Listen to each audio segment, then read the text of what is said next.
Welcome to our channel. उम्मीद करती हूँ आप सब खैरियत से होंगे। तो आज हम आपके साथ मुहर्रम स्पेशल एक बहुत ही मज़ेदार सी रेसिपी मीठे में शेयर करने वाले हैं। दूध कस्टर्ड सेवइयाँ जी। उधर हमने हाफ के जी ये रखा है दूध। ये हमने हाफ के जी दूध फ्लेम पे रखा है। 1 टेबलस्पून हमने देसी घी डाला है। इसको गर्म किए, पैन ज़्यादा गर्म हो गया तो मैंने थोड़ा सा आग से उठा लिया। अब इसमें हम 3 टेबलस्पून जो है हमने सेवइयाँ छोटी बारीक वाली इसको फ्राई कर लेंगे। ये इतना कि इसका कलर ये होती पकी हुई होती है, लेकिन थोड़ा सा गोल्डन करे तो इसका जायका बहुत अच्छा आता है। तो ये हम गोल्डन करके रख देंगे। और थोड़ी ठंडी पहले से ये कर लिया करे कि अगर हम गरम गरम इसको दूध में डालें तो दूध फट जाता है। तो ये है कि ये जब थोड़ा पहले ये कर लिया कर, इसके उधर दूध बॉयल करने रख दिया है हमने। और उसमें हम डालेंगे 2 सब्ज़ इलायची। ये अब हमने फ्लेम से हटा दी है वो, और साथ ही अब हम इसमें 2 सब्ज़ इलायची जो है वो ऐड कर रहे हैं कि इससे खुशबू अच्छी आती है। तो बहुत ही झटपट से बनने वाला ये मुहर्रम। आपको पता है आज 9वीं मुहर्रम है, तो आप 10वीं को भी बना सकते हैं और ज़रूर दें, खुद भी खाएं, मोहल्ले वालों को भी दें, बच्चों को भी खिलाएं। और बहुत ही झटपट से, वैसे भी खाने के बाद बनाएं तो वैसे भी मीठा खाने को दिल करता है उससे। ये मैंने और डाला है 1 टीस्पून। उसमें ये है नट्स, फ्रूट्स, बादाम, काजू, कोकोनट और किशमिश। ये हम थोड़ा सा इसको फ्राई कर लेंगे।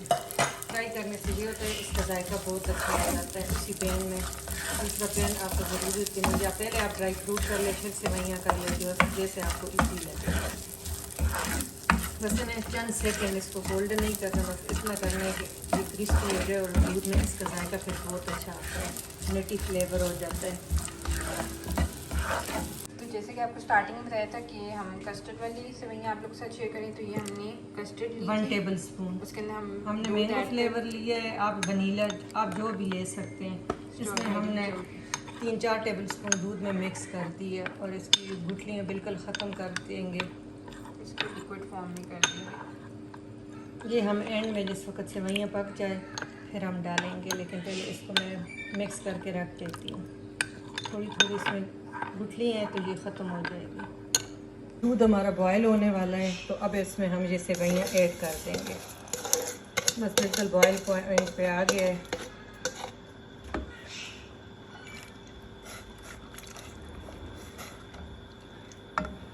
शुगर बाद में ऐड करेंगे कि शुगर अगर हम पहले ऐड कर दे तो फिर सेवइयाँ गलती नहीं है, वो आकड़ जाती है। शुगर बिल्कुल एंड में। बहुत इजी है, ये बच्चे भी बना लेते हैं। तो अब हम इसको कितनी देर करेंगे कि सेवइयाँ गल जाए। अब इतना पकाएंगे कि सेवइयाँ गल जाए, नरम हो जाए बिल्कुल ना। अभी तो हमने सिर्फ देसी घी में फ्राई की है।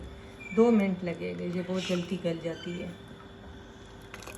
फ्रेंड, जैसे कि आप देख रहे हैं सेवियाँ हमारी अच्छी तरह गल चुकी है। तो जितना आप लोग घर में मीठा इस्तेमाल होता है उतना आप इसके अंदर शुगर जो है 1 पिंच में सॉल्ट इसमें डालूंगी। ये बहुत अच्छा शुगर के साथ इसका और अब शुगर हम इतनी ऐड करेंगे कि जितना हमारे घर में अभी हम इस्तेमाल होता है 2 टेबलस्पून डालते हैं, फिर हम चखेंगे। अगर ज़रूरत हुई, कोई कम खाता है, कोई विदाउट शुगर बनाता है, तो वो आप पे डिपेंड करता है। तो अब इसको मैं 2 मिनट और पकाऊंगी कि शुगर भी थोड़ा सा अपना पानी छोड़ता है।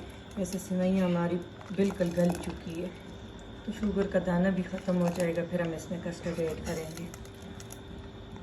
तो अब हम इसके अंदर कस्टर्ड जो हमने थोड़ा थोड़ा करके कि ये हम डायरेक्ट ज़्यादा डालेंगे तो फिर आपको पता नहीं चलेगा कि कितना आपने गाढ़ा रखना है। तो अभी देखिए ऐसे थोड़ा सा मैं और ऐड करूँगी। ऐसे काफ़ी है या थोड़ा सा?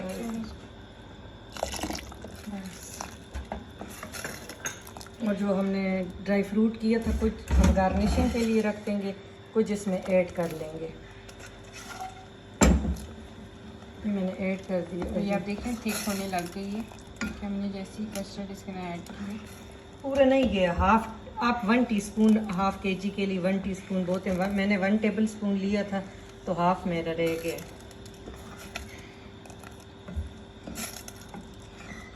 बस इसको इतना पकाए कि कस्टर्ड का कच्चापन ख़त्म हो जाए। ये अब माशाल्लाह बॉयल हो रहे हैं, तो 2 मिनट पकाएंगे बस। फिर इसको ठंडा करेंगे, फिर इसको सर्व करेंगे। तो फ्रेंड्स जैसे कि आप देख रहे हैं हमारी सेवैनियाँ जो हैं वो रेडी हो चुकी हैं। अब हम बाउल के अंदर जो है इसको निकाल रहे हैं और इसको खूब चिल करके खाए, गरम भी अच्छी लगती है लेकिन आप चिल करके खाएं तो इसका और ही टेस्ट अच्छा लगता है। अब हम इसको गार्निश कर लेंगे, साइड से हम बाउल को क्लीन कर लेंगे। टिश्यू बचे दे दें। साइड से clean कर लेंगे। और अब हम ऊपर गार्निश कर लेंगे ड्राई फ्रूट इसके। अभी वो गरम है ना तो लिक्विड फॉर्म है, जब ठंडा हो जाए तो ये फिर इसकी कंसिस्टेंसी थिक हो जाएगी। बहुत थिक नहीं किया कि ठंडा होने के बाद फिर ये और तो हो उम्मीद जाएगा। करती हूँ आपको ये रेसिपी अच्छी लगी होगी। झटपट से बनने वाली मीठे की रेसिपी आप लोग वैसे भी ट्राई करें और हमें कमेंट सेक्शन में बताइए कैसे लगी। बहुत ही मज़ेदार बनता है, झटपट सा ज़रूर ट्राई करिएगा और हमें बताइएगा कि कैसी लगी आपकी recipe. Thank you for watching.